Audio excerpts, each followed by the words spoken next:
Hello दोस्तों, welcome back to our YouTube channel. पिछली video में हमने गवर्नर की जो एग्जीक्यूटिव पावर और लेजिस्लेटिव पावर होती है वहां तक कंप्लीट कर लिया था। ठीक है, अब तीसरी पावर क्या होती है गवर्नर की दोस्तों? वो होती है फाइनेंशियल पावर। फाइनेंशियल पावर का मतलब होता है आर्थिक शक्तियां। तो दोस्तों पहली जो फाइनेंशियल पावर है वो है he sees that annual budget laid before state legislative assembly, यानी उनको ये सुनिश्चित करना होता है कि राज्य सरकार स्टेट लेजिस्लेटिव असेंबली के सामने जो एनुअल बजट है उसको पेश करे। दूसरा क्या होता है दोस्तों? मनी बिल है वो गवर्नर की जो प्रायर परमिशन, मतलब मनी बिल को स्टेट लेजिस्लेटिव असेंबली में इंट्रोड्यूस करने से पहले राज्यपाल की परमिशन लेना जरूरी होता है।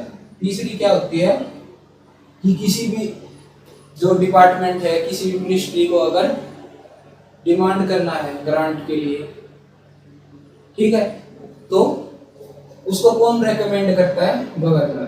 ठीक है दोस्तों, यानी अगर किसी भी मिनिस्ट्री को डिमांड मतलब ग्रांट के लिए कोई डिमांड है तो वो कौन रेकमेंड करेगा? राज्यपाल। चौथे नंबर पे क्या आता है कि वो अकस्मात मतलब कंटिजेंसी फंड से एडवांस ले सकता है। एडवांस कैसे? जो अगर बजट के अंदर कंटिजेंसी फंड से कोई अलॉटमेंट नहीं है किसी काम के लिए और कोई आपदा आ गई, मान लो स्टेट के अंदर बाढ़ आ गई, भूकंप आ गया, तो उस केस के अंदर क्या होगा कि जो गवर्नर है वो एडवांस निकाल सकते हैं कंटिजेंसी फंड से, यानी अकस्मात फंड। कंटिजेंसी फंड को क्या बोलते हैं? अकस्मात फंड। ठीक है, पांचवें नंबर पे क्या आता है दोस्तों कि वो हर 5 साल के बाद फाइनेंस कमीशन बनाते हैं, कॉन्स्टिट्यूट करते हैं या बनाते हैं फाइनेंस कमीशन।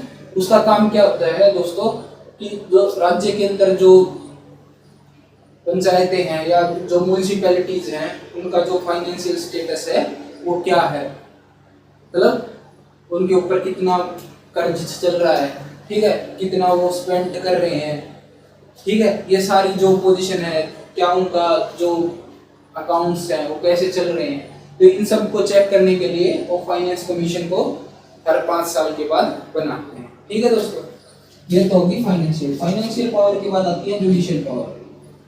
जुडिशियल पावर क्या होती है दोस्तों? न्यायिक शक्तियां।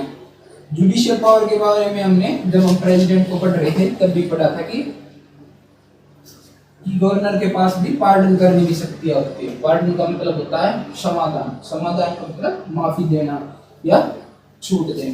ठीक है, तो कौन सी पावर आती है? चौथे नंबर पर आती है जुडिशियल पावर। जुडिशियल पावर यानी न्यायिक शक्तियां। ठीक है दोस्तों, न्यायिक शक्तियां सबसे पहले कौन सी आती है? ही में पार्डन, सबसे पहले पार्डन कर सकते हैं, कम्यूट कर सकते हैं। ये सारी जो भी टर्म है, पार्डन, कम्यूट, ठीक है, रिमिशन, रेस्पाइट और रिप्राइट, ये जो भी पांचों टर्म है दोस्तों, ये हमने जब हम पढ़ रहे थे प्रेसिडेंट को तब डिस्कस की थी। तो पार्डन के अंदर क्या होता है दोस्तों? पार्डन के अंदर अगर किसी व्यक्ति को सजा मिली हुई है कोई, तो गवर्नर क्या करेंगे? उस सजा को माफ कर देंगे और उनके ऊपर जो चार्जेस लगे हैं उनको भी हटा देंगे। दूसरे के अंदर कम्यूट के अंदर क्या कर देते हैं दोस्तों? जो उस व्यक्ति की सजा है उसको कम कर देते हैं, लेकिन उसका जो सजा का जो कैरेक्टर है उसको, मतलब जैसे किसी को फांसी मिली है, रूपांतरण कर देते हैं। कम्यूट का मतलब होता है रूपांतरण। जैसे किसी को फांसी की सजा हुई है तो क्या कर देंगे? उसको उम्र कैद दे देंगे। ठीक है, यानी उसको कम कर देंगे। रिमिशन के अंदर क्या होता है दोस्तों? रिमिशन का मतलब होता है छूट देना। इसके अंदर क्या होता है? अगर किसी मान लिया किसी व्यक्ति को राइगरस पनिशमेंट मिली, यानी कठोर मतलब दंड के साथ सजा मिली है, मतलब उसको कठोर कारावास की सजा मिली है, उसको जेल के अंदर काम करना पड़ेगा, ठीक है, तो उस केस में क्या करेंगे? उसकी सजा को कम कर देंगे, लेकिन उसका कैरेक्टर चेंज नहीं होगा। कैसे? अगर किसी को कठोर कारावास की सजा है तो उसको कठोर कारावास की ही सजा रहेगी, लेकिन अगर मान लिया पहले 4 साल की सजा है तो उसको घटा के 2 साल की कर देंगे। अब रेस्पाइट के अंदर क्या आता है, रेस्पाइट को दोस्तों राहत बोलते हैं। इस केस के अंदर क्या आता है, अगर कोई मान लिया बीमार है कोई कैदी या किसी की ज्यादा उम्र है तो उसकी सजा को कम कर दिया जाता है। जो ओरिजिनल सजा उसको मान लिया 4 साल की सजा मिली है तो उसको घटा के 1 साल कर देंगे या फिर 6 महीना कर देंगे। तो इसका जो बेस होता है वो क्या होता है कि उसकी जो फिजिकल कंडीशन है अगर वो ठीक नहीं है तो इस केस में उसको थोड़ी बहुत राहत दे सकते हैं गवर्नर। रेप्राइव का क्या होता है दोस्तों, इसका मतलब होता है दंड विराम, विराम दंड विराम, ठीक है। दंड विराम का मतलब क्या है कि जो उसको सजा मिली है उस पर थोड़ी देर के लिए, कुछ समय के लिए रोक लगा दी जाती है उसको फॉलो करने के लिए। मान लिया किसी को फांसी मिली है, ये केस इस उसमें आता है कि किसी व्यक्ति को मान लिया फांसी मिली है तो उसको गवर्नर के सामने अपील करने के लिए, पार्डन के लिए अपील करने के लिए या फिर राष्ट्रपति के सामने अपील करने के लिए कुछ अगर टाइम चाहिए है, ठीक है, अपील करने के लिए, तो उस केस में रिप्राइव का इस्तेमाल किया जाता है, ठीक है दोस्तों। दूसरे क्या है, दूसरे केस में क्या है, he is consulted by president before appointing the judges of high court,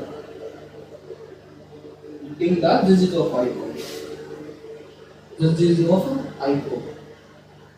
कि हाई कोर्ट को के जज को जब गवर्नर अपॉइंट करते हैं ना तो उससे पहले राष्ट्रपति द्वारा उनको सलाह दी जाती है, ठीक है। सलाह मांगते हैं नहीं है क्योंकि राष्ट्रपति एक बड़ा पद है गवर्नर से, तो गवर्नर ऐसा नहीं है कि उनसे सलाह लेंगे।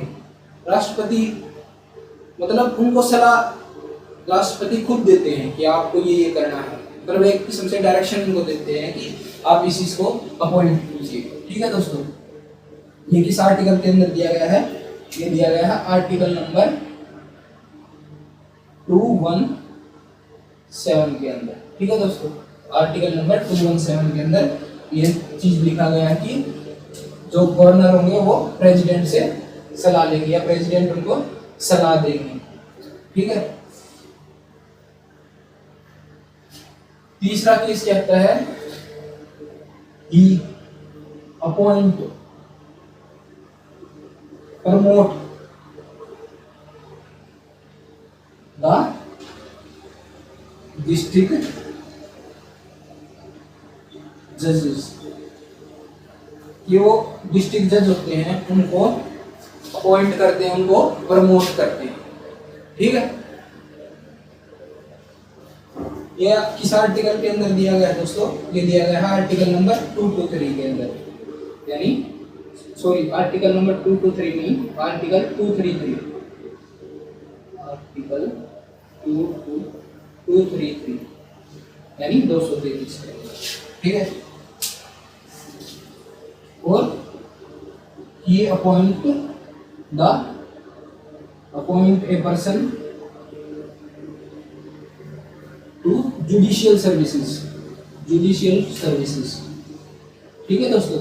यानी न्यायिक सेवाओं के अंदर जो व्यक्ति होते हैं उनकी नियुक्ति करते हैं, अदर देन डिस्ट्रिक्ट जज, ठीक है दोस्तों। डिस्ट्रिक्ट जज को छोड़ के और जो भी न्यायिक सेवाओं के अंदर जो भी अधिकारियों की नियुक्ति होती है वो कौन करते हैं, गवर्नर करते हैं।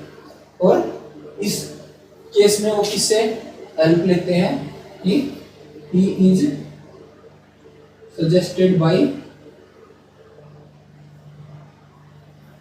स्टेट पब्लिक सर्विस कमीशन, और ठीक है, स्टेट पब्लिक सर्विस कमीशन और हाई कोर्ट, जजेस ऑफ हाई कोर्ट, ठीक है। हाई कोर्ट की जो जजेस हैं और जो स्टेट पब्लिक सर्विस कमीशन के से वो इस मामले में सलाह लेते हैं, ठीक है। कंसल्टेड या सजेस्टेड जो भी है, मतलब कंसल्टेड भी बोल सकते हैं, सजेस्टेड भी बोल सकते हैं बाय SPSC यानी स्टेट पब्लिक सर्विस कमीशन और जजेस ऑफ हाई कोर्ट, ठीक है दोस्तों। ये किसके अंदर दिया गया है, आर्टिकल नंबर 234 के अंदर, आर्टिकल नंबर 234। ये तो होगी दोस्तों जो पावर मेनली हाईलाइटेड की गई। एक बार आप चाहें तो इसका स्क्रीनशॉट ले सकते हैं, ठीक है। अब जो अलग से पावर जो हमने राष्ट्रपति के केस में डिस्कस की थी वो होती है वीटो पावर, जैसे ऑर्डिनेंस मेकिंग पावर होती है, ठीक है। तो और पार्डनिंग पावर होती है, यानी समाधान की जो शक्तियां होती हैं उनको हम डिटेल में अब पढ़ेंगे, ठीक है दोस्तों। तो सबसे पहले क्या पढ़ेंगे, ऑर्डिनेंस मेकिंग पावर की। जो गवर्नर की ऑर्डिनेंस मेकिंग पावर क्या होती है और इस आर्टिकल के अंदर दी गई है वो, ठीक है। फिर पढ़ेंगे उनकी जो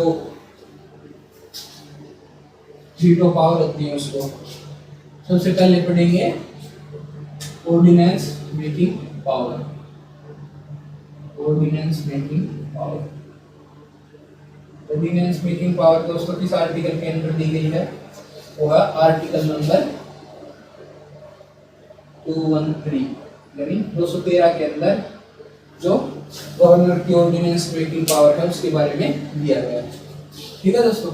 अब बात आती है दो केस, तो दोस्तों बिल दो तरह के होते हैं, ऑर्डिनरी बिल और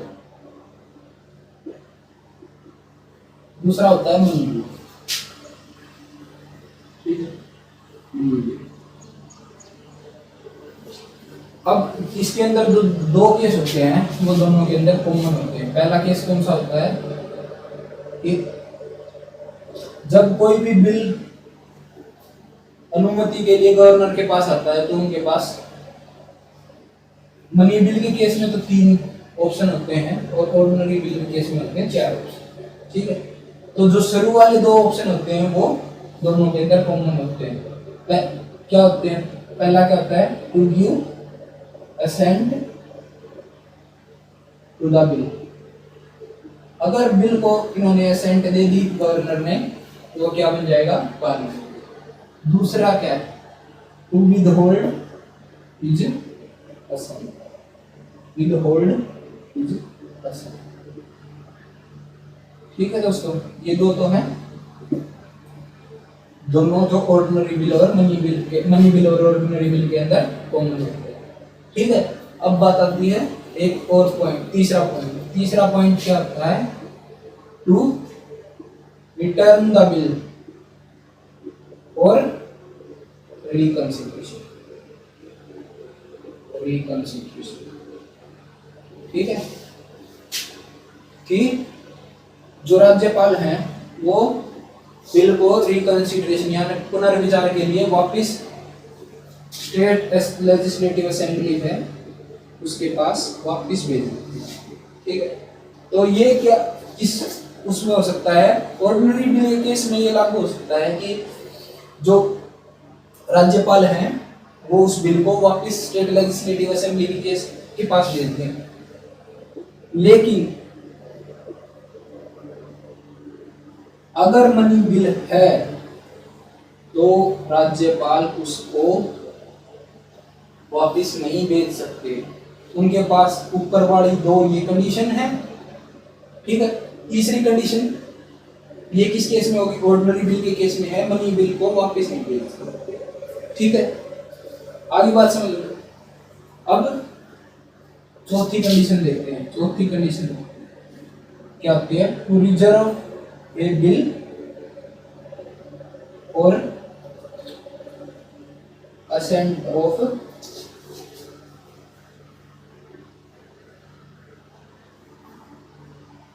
president,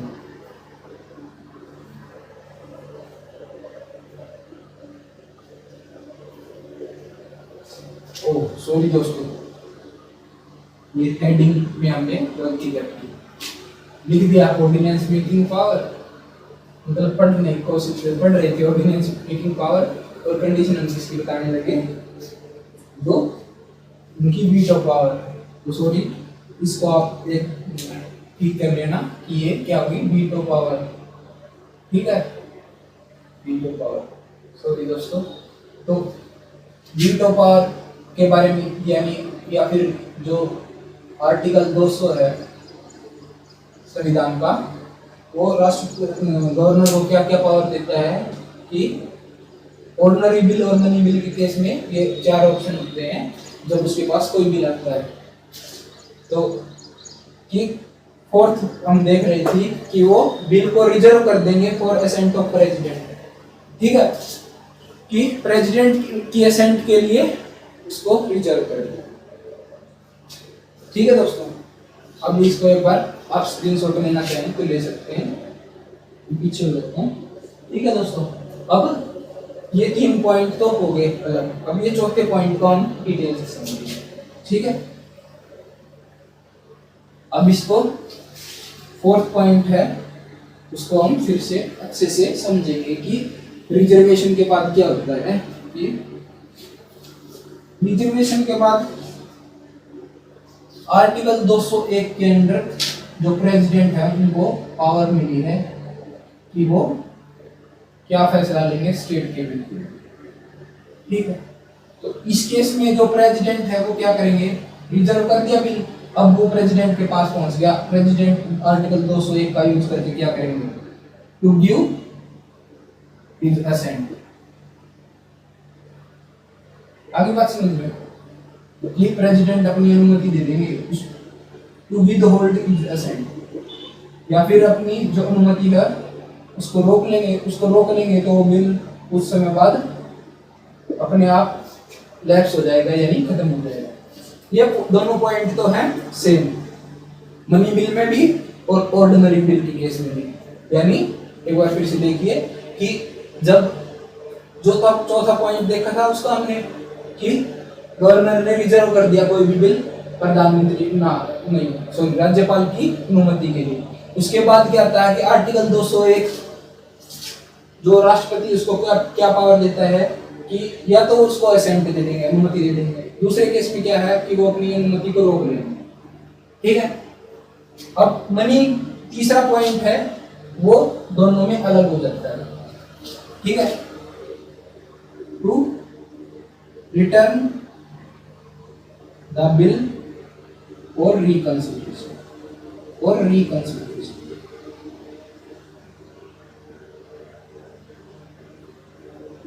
to state legislative assembly को वापस रिकंसिडरेशन के लिए जो राष्ट्रपति हैं वो भी भेज सकते हैं। It is not money bill, अगर ये मनी बिल नहीं है तो। ठीक है, अगर ये मनी बिल नहीं है तो क्या होगा, राष्ट्रपति भी उसको वापस स्टेट लेजिस्लेटिव असेंबली के पास भेज देते हैं। ठीक है, अब मनी बिल का केस देखते हैं कि अगर ये मनी बिल है, if it is money bill, अगर मनी बिल है ये, तो पहले वाले जो केस हैं दो वो होंगे, या तो प्रेसिडेंट अनुमति दे देंगे या विद होल्ड करेंगे। ठीक है, लेकिन उसको वापस नहीं भेज सकते। ये दो ऑप्शन होते हैं अगर मनी बिल है तो। आगे बात ध्यान। ठीक है दोस्तों, अब ऑर्डिनरी बिल के केस में देखते हैं। मान लिया राष्ट्रपति ने वापस कर दिया, ठीक है, और फिर क्या हो गया कि चौथा केस है, if state legislative pass again the bill, the president is not bound to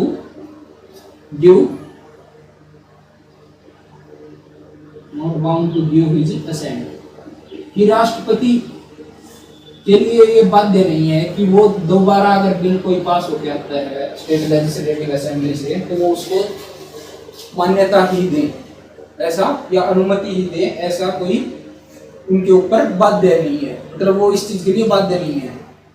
ठीक है दोस्तों, लेकिन प्रेसिडेंट अगर लोकसभा और राज्यसभा के केस में देखते हैं कि अगर लोकसभा और राज्यसभा किसी बिल को दोबारा पास करके भेज दिए तो प्रेसिडेंट को उनको असेंट देना जरूरी होता है, लेकिन स्टेट के केस में ऐसा नहीं होता। ठीक है दोस्तों, अब एक बात और क्या आती है कि अगर मान लिया रिकंसिडरेशन के लिए अगर कोई भी बिल गवर्नर ने राष्ट्रपति की अनुमति के लिए रिजर्व कर दिया, तो वो राष्ट्रपति के ऊपर है कि वो उसको असेंट देंगे तो वो बिल बन जाएगा, अगर विद होल्ड असेंट करेंगे तो वो लैप्स हो जाएगा। ठीक है दोस्तों, तो इस केस के अंदर फिर अगर एक बार रिजर्व कर दिया ना तो फिर गवर्नर का कोई रोल नहीं रहता। इस केस के अंदर राष्ट्रपति असेंट देंगे तो बन जाएगा, नहीं असेंट देंगे तो लैप्स हो जाएगा।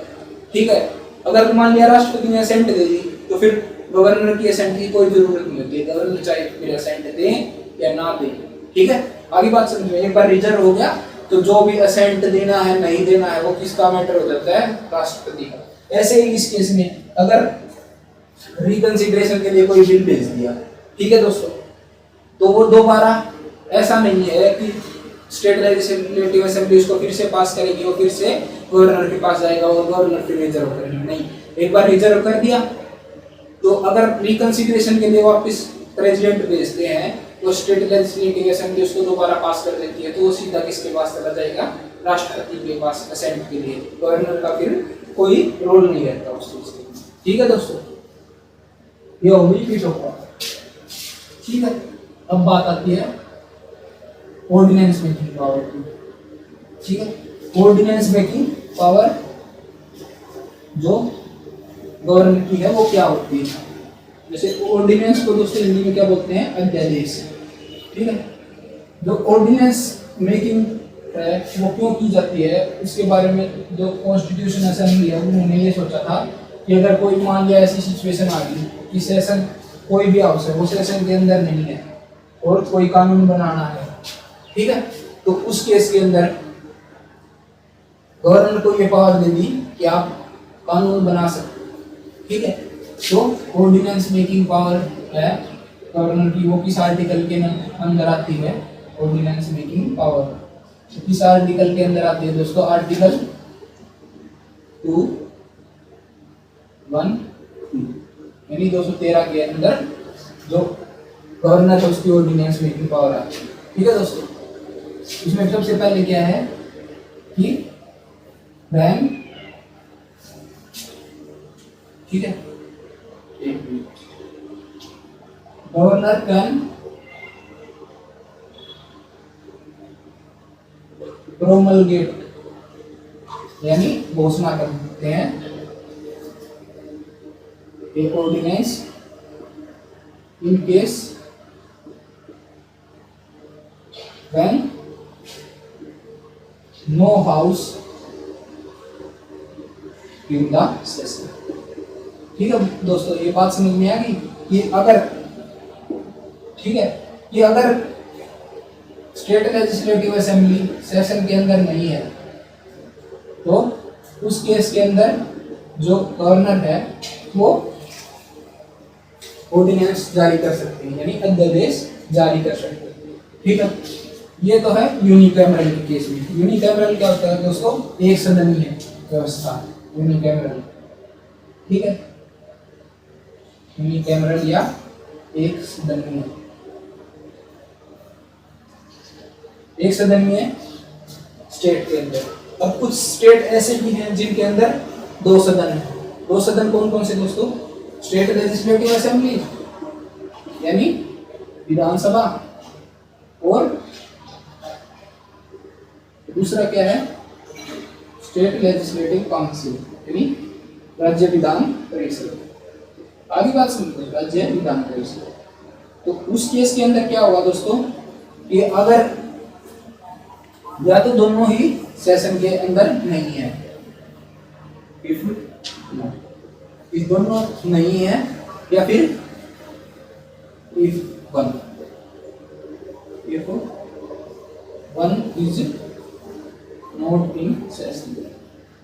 अगर किसी के अंदर दोनों है तो उस केस में क्या होगा कि वो उनको बिल को है वो दोनों सदनों से पास करवाना होता है, और किसी में एक है स्टेट लेजिस्लेटिव असेंबली खाली तो उनको स्टेट लेजिस्लेटिव असेंबली से। तो अगर दोनों है तो दोनों में पास कराना जरूरी है, अगर दोनों प्रेजेंट नहीं है तो उस केस में तो जारी कर ही सकते हैं।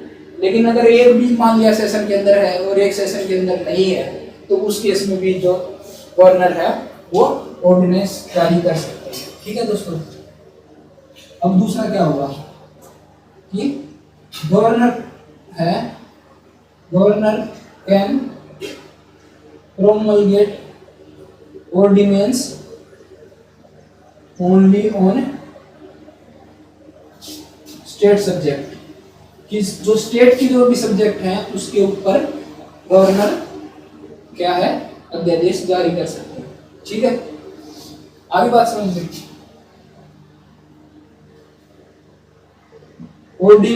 The ordinance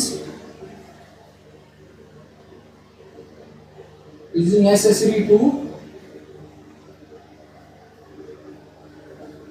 pass in 6 weeks after the reassembly of session। यानी सेशन जब दोबारा से शुरुआत होगी तो उसके 6 हफ्ते के अंदर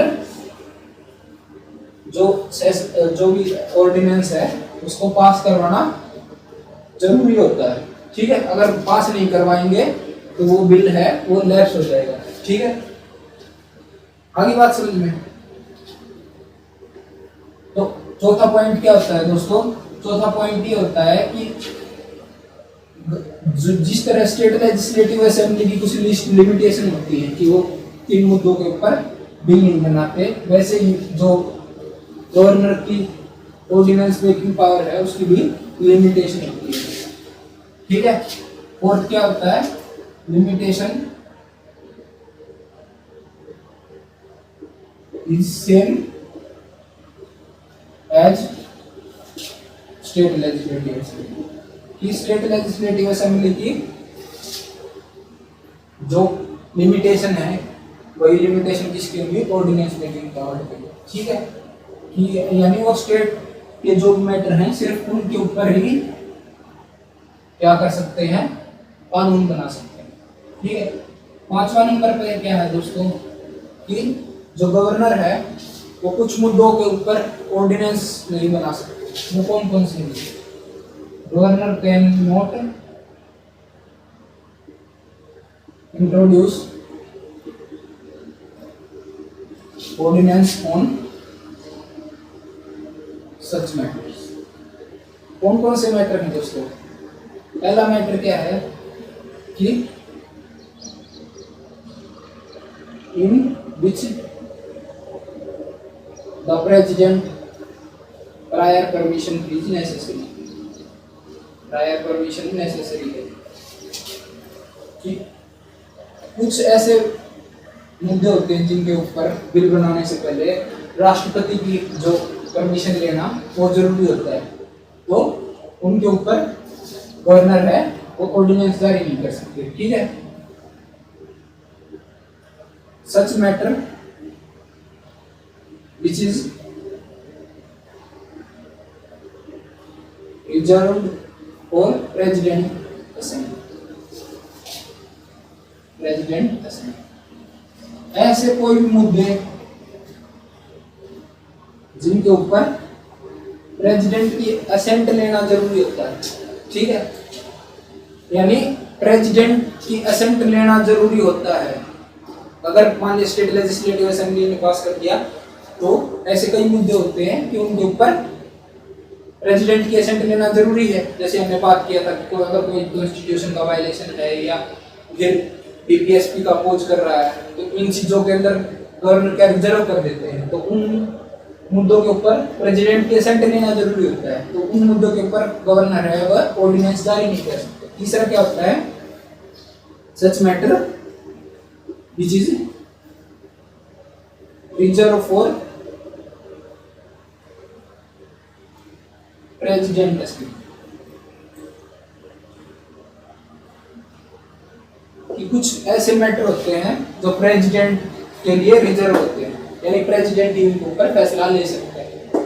ठीक है, ये तो प्रायर परमिशन है, इसके अंदर तो प्रायर परमिशन, इसके अंदर क्या है कि उनकी असेंट जरूरी होती है। ठीक है, उसके बाद ही इंट्रोड्यूस होंगे। तीसरा क्या है कि वो रिजर्व करने पड़े, जैसे रिजर्व करने पड़ते हैं कि गवर्नर को रिजर्व करना जरूरी है उस चीज के लिए। तो उस केस के अंदर भी जो गवर्नर है वो ऑर्डिनेंस जारी नहीं कर सकता। ये दोनों थोड़े कंफ्यूजिंग है। ये समझ में आया कि कुछ मैटर हैं जो रिजर्व करने होते हैं, रिजर्व होते हैं किसके लिए, प्रेसिडेंट के लिए, और कुछ बिल होते हैं जिनको गवर्नर को रिजर्व करना होता है जरूरी। ठीक है, ये थोड़ा कंफ्यूजिंग है, इसको थोड़ा सा ध्यान से देखना तो समझ में आ जाएगी। ठीक है दोस्तों, अब बात आती है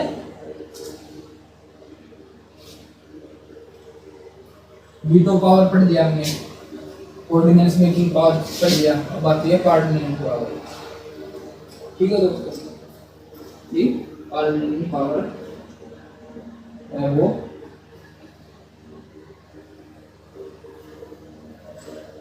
पार्डनिंग पावर हमने प्रेसिडेंट को पढ़ रहे थे तब भी पढ़ा था कि पार्डनिंग पावर के अंदर दोस्तों क्या था कि जो पार्डनिंग पावर होती है वो आर्टिकल नंबर किसके अंदर आती है, इसमें 161 के अंदर। गवर्नर की जो पार्डनिंग पावर है वो किस आर्टिकल के अंदर आती है, 160। ठीक है दोस्तों, अब पहले क्या होता है, governor can not pardon A death sentence, कि जो डेथ सेंटेंस होती है यानी मौत की सजा है या फांसी की सजा है, उसको गवर्नर पार्डन नहीं कर सकते। इसको कौन पार्डन कर सकता है, सिर्फ राष्ट्रपति। दूसरे केस के अंदर क्या आता है, governor can pardon commute remission respite or reprieve the sentence if it is not death sentence। अगर ये डेथ सेंटेंस नहीं है, ठीक, डेथ सेंटेंस है तो पार्डन नहीं कर सकते। ठीक है, आगे बात सुनिए, अगर डेथ सेंटेंस है तो सिर्फ ये कर सकते हैं, और डेथ सेंटेंस है तो पार्डन नहीं कर सकते, बाकी सारी चीज कर सकते हैं, कम्यूट कर सकते हैं, रिमिशन कर सकते हैं, रेस्पाइट कर सकते हैं, रिप्राइव कर सकते हैं। ठीक है, पार्डन सिर्फ कौन कर सकता है, ये इसको हटा देंगे, देखो मुझे आसानी से समझ में आएगा, हटा दिया तो आगे बात सुनिए कि कर सकते हैं, कि पार्डन कर सकते हैं, कम्यूट कर सकते हैं, रिमिशन कर सकते हैं और रिस्पाइट कर लेता है। ठीक है, तो ये तो आगे समझ में कि पार्डन डेथ सेंटेंस के केस में नहीं कर सकते, बाकी सब में कर सकते हैं। पार्डन के आगे लिख देते हैं कि if it is not death sentence. ठीक है दोस्तों, अब थोड़ी सी आसानी होगी कि पार्डन डेथ सेंटेंस के केस में नहीं कर सकते और किसी में कर सकते हैं, तो बाकी के केस में अगर डेथ सेंटेंस दिए तो कम्यूट भी कर सकते हैं, रिमिशन भी कर सकते हैं, रेस्पाइट भी और रिप्राइव। आगे बात सुनिए, और तीसरा क्या होता है, गवर्नर कैन नॉट पार्डन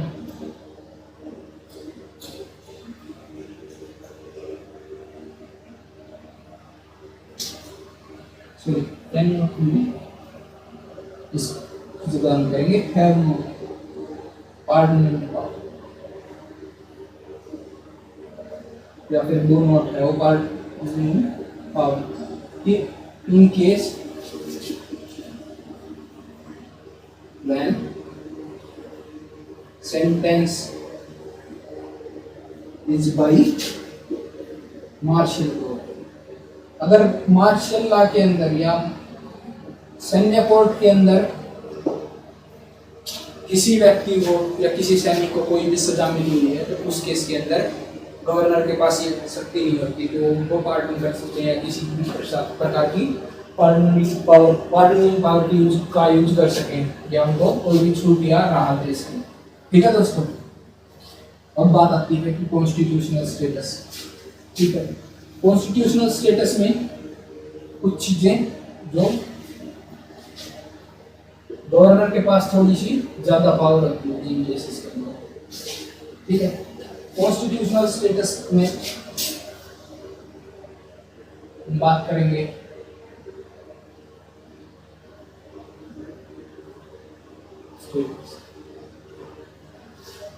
सबसे पहले आता है all executive action. All executive power of state lies in governor. ये किस आर्टिकल के अंदर है? आर्टिकल 154 के अंदर है। दूसरा क्या है दोस्तों कि the council of minister headed by chief minister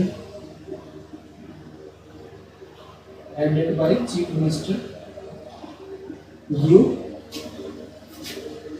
aid and advice to governor. यानी कि जो काउंसिल ऑफ मिनिस्टर्स है उसको यानी council of minister chief minister की अध्यक्षता में क्या है, गवर्नर हमको सलाह देंगे। ये किस आर्टिकल के अंदर दिया गया है? आर्टिकल 163। ठीक है, तो तीसरा क्या है? The council of ministers and chief ministers in the state is appointed by governor. ठीक है, ये किस आर्टिकल के अंदर है? आर्टिकल नंबर 164 के अंदर। ठीक, कि जो काउंसिल ऑफ मिनिस्टर है या चीफ मिनिस्टर है उनसे जुड़े हुए जो भी मुद्दे हैं, उनके अपॉइंटमेंट हो गए, सैलरी हो गई, अलाउंसेस हो गए, वो सब किसके द्वारा वो किए जाते हैं? गवर्नर के द्वारा ये सारी चीजें एडमिनिस्ट्रेट की जाती है। ठीक है दोस्तों, आगे किस के अंदर दिया गया है? Article number 164। ठीक है, अब बात आती है कि कॉन्स्टिट्यूशनल डिस्क्रिशन। अब दोस्तों डिस्क्रिशन का मतलब होता है कि जब राज्यपाल अपने विवेक से फैसले लेते हैं।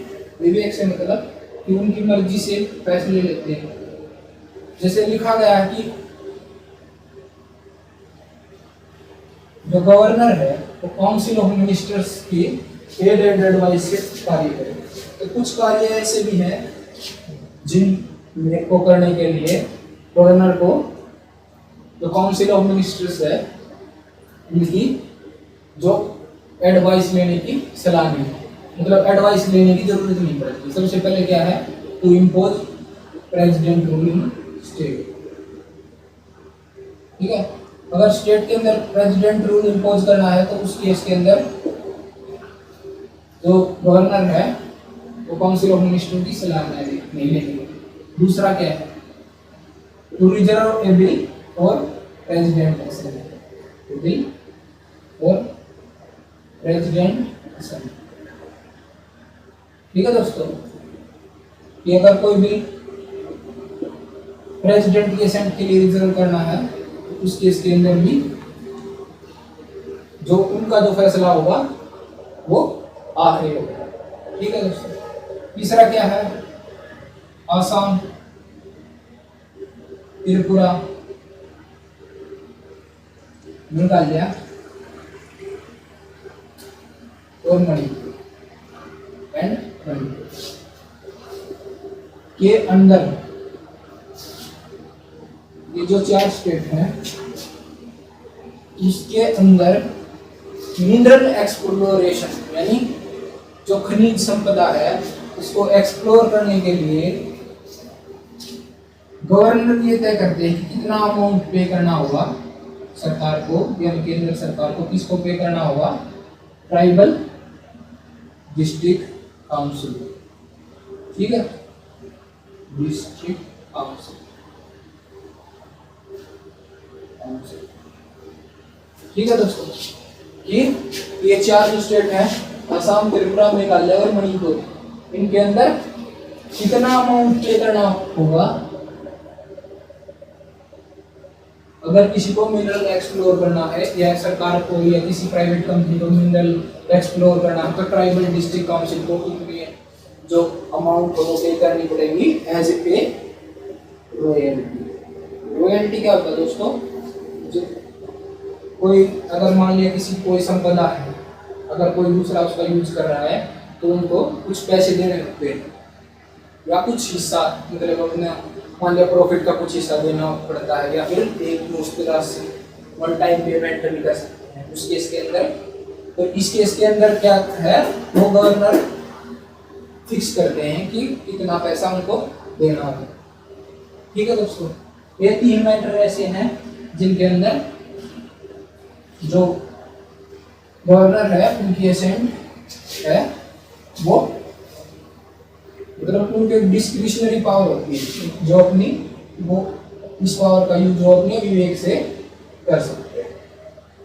ठीक है, इसके अलावा जो प्रेसिडेंट केस में पड़ा था, वो तीन पावर और होती है डिस्क्रिशनरी पावर। पहली क्या होती है, to appoint a member of state legislative assembly as a CM when no political party have clear majority। ठीक है, आगे बात सुनो कि अगर कोई किसी पॉलिटिकल पार्टी के पास अगर मान लिया क्लियर मेजोरिटी नहीं है, तो उस केस के अंदर जिस भी मेंबर को सीएम चाहिए उसको, सॉरी, जिस भी मेंबर को गवर्नर चाहिए उसको सीएम अपॉइंट कर देते हैं। दूसरा केस क्या है, टू डिसॉल्व स्टेट लेजिस्लेटिव। अगर स्टेट लेजिस्लेटिव असेंबली में किसी के पास बहुमत नहीं है और ये लगता है गवर्नर को कि कोई भी पार्टी सरकार नहीं बना सकती, तो वो उस जो स्टेट लेजिस्लेटिव असेंबली को डिसॉल्व कर दो। ठीक है, we dissolve state legislative assembly in case when council of minister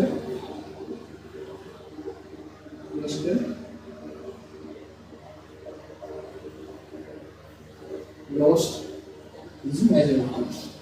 ठीक है, यानी अपनी जो बहुमत है उसको अगर साबित नहीं कर पाता काउंसिल ऑफ मिनिस्टर, तो उस केस के अंदर भी जो गवर्नर है वो डिसॉल्व कर देंगे स्टेट लेजिस्लेटिव असेंबली।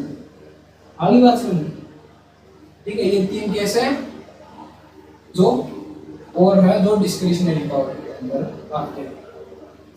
उसके अलावा जो प्रेसिडेंट है वो गवर्नर को कुछ स्पेशल पावर और देते हैं, उन पावर का यूज उनको जो काउंसिल ऑफ मिनिस्टर है उनकी सहायता से स्टेट के अंदर करना। कौन कौन सी पावर है वो कुछ स्टेट्स के गवर्नर को दी गई है, जिसमें पहला कौन सा है, Karnataka.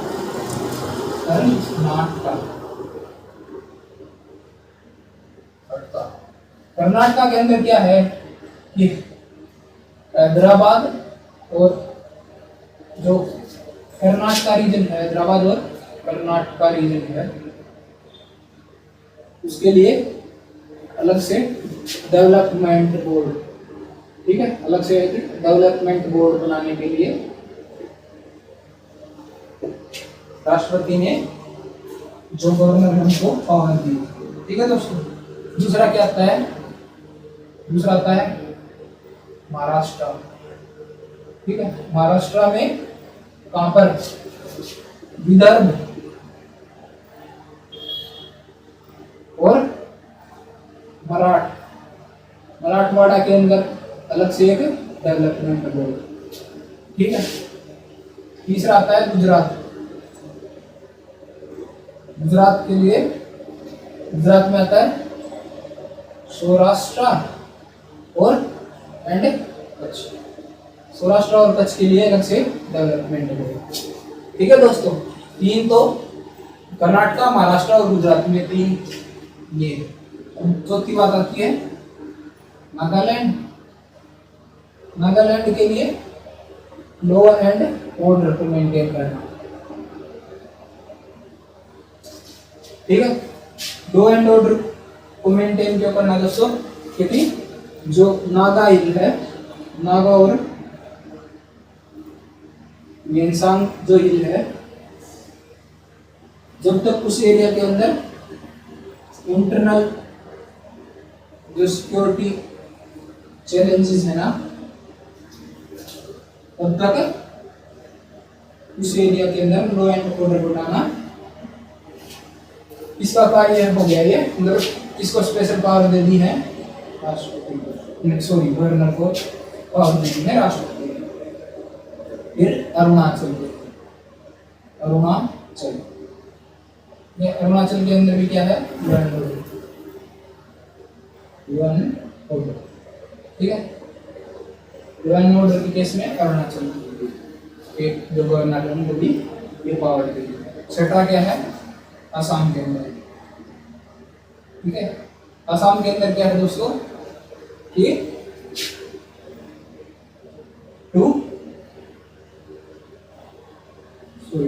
For the administration of tribal area. Assam के अंदर क्या है? For administration of tribal area.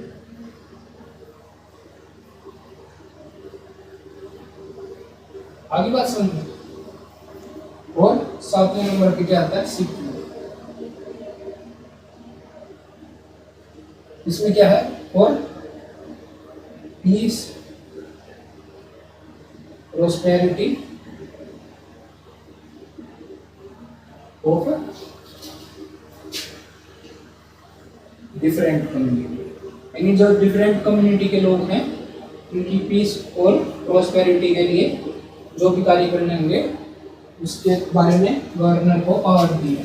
तो सबसे पहले कर्नाटका में क्या है? कर्नाटका और हैदराबाद का जो रीजन है उसके लिए अलग से डेवलपमेंट बोर्ड। महाराष्ट्र में विदर्भ और मराठवाड़ा के लिए अलग से डेवलपमेंट बोर्ड। गुजरात में सौराष्ट्र और कच्छ के लिए अलग से डेवलपमेंट बोर्ड। ठीक है, नागालैंड में क्या है? नागा और येनसांग हिल है, उस एरिया के अंदर जो इंटरनल सिक्योरिटी का जो मैटर है उस केस में लॉ एंड ऑर्डर को बनाए रखना किसकी जिम्मेवारी है? मतलब किसके, उसके लिए किसको स्पेशल पावर दी गई है? गवर्नर को। अरुणाचल प्रदेश, अरुणाचल प्रदेश जैसे दोस्तों आपको पता ही कि चीन से लगता हुआ एरिया है। चीन आए दिन वहाँ पे विवाद खड़ा करते रहते हैं। ठीक है, तो वहाँ पे लॉ एंड ऑर्डर की सिचुएशन बनाना वो उसके बारे में किसको पावर दी गई है? गवर्नर को। असम के अंदर क्या है कि ट्राइबल एरिया है जो उसके अंदर जो एडमिनिस्ट्रेशन होगा उसके लिए किसको पावर दी गई है? गवर्नर को। सिक्किम में और peace and priority of different community. ठीक है दोस्तों, ये हो गया हमारा गवर्नर का टॉपिक कंप्लीट।